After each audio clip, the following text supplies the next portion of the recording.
Саламатсыздар ма? Бүгінгі сабақтың тақырыбы азық-түлік. Дыбыстарды қайталаңыз. Төсек үстінде төрт бөрік, төртеу де көк бөрік. Қондық жаңа қонысқа, қалың екен жонышқа. Қоныстағы жонышқа, оралады қонышқа. Күн бе, түн бе, күн бе, үкі үйінде. Інімнің ішігін ілмекке ілді. Құмар ұстаған құлын мұрат ұстаған құлынға ұқсайды. Әсел әсем бе, әсем бе, әсем бе, әсел бе, әмір әбігер, неге әбігер. Сөздік қор. Алдарыңызда көрсетілген сөздік қормен танысып шығыңыздар.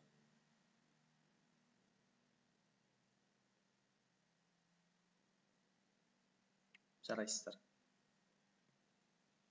Азық-түлік атауларын жазыңыз. Қаймақ, сүт, нан, кәмпит, шұжық, айран,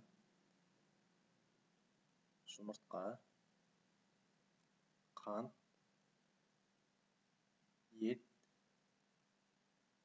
бал, күріш, ұн. Тағам атауларын жазып болсаңыздар, келесі тапсырмаға көшейік.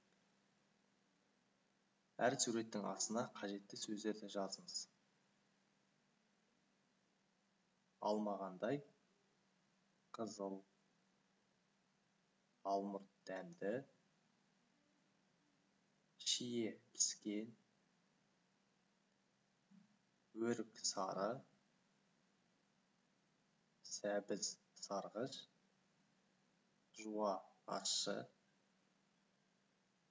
картоп қоңыр, лимон қышқыл, қызанақ піспеген, қияр жасыл. Жарайсыздар.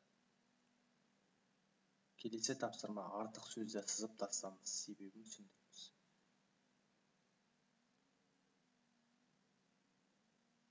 Бірінші қатардағы артық сөз бұл айран. Екінші қатардағы сүт. Үшінші қатардағы қызанақ. Төртінші қатарда шырын артық.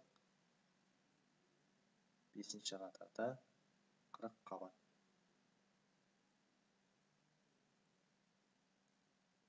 Артық болмас білген. Саудаңызға рахмет, сізге де рахмет, келіп тұрыңыз. Яғни бұл саудагер мен сатып алушының арасындағы диалог. Біз бүгін ілік септігіне тоқталған болатынбыз ереже. Яғни ілік септігі кімнің, ненің деген сұрақтарға жауап береді. Алманың, шиенің, сәбіздің, жемістің.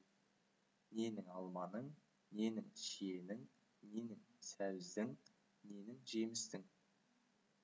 Мұғалімнің, бастықтың, әженің, атаның. Бұл сөздерге біз кімнің деген сұрақты қоятын боламыз. Яғни мұғалімнің, кімнің бастықтың, кімнің әженің, кімнің атаның. Ілік септігінің жалғаулары ның, нін, дін, тін, дын, нын.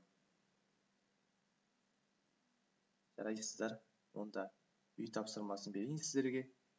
Берілген суреттер бойынша үйде диалог құрастырасыздар. Тыңдағандарыңызға рахмет, сау болыңыздар.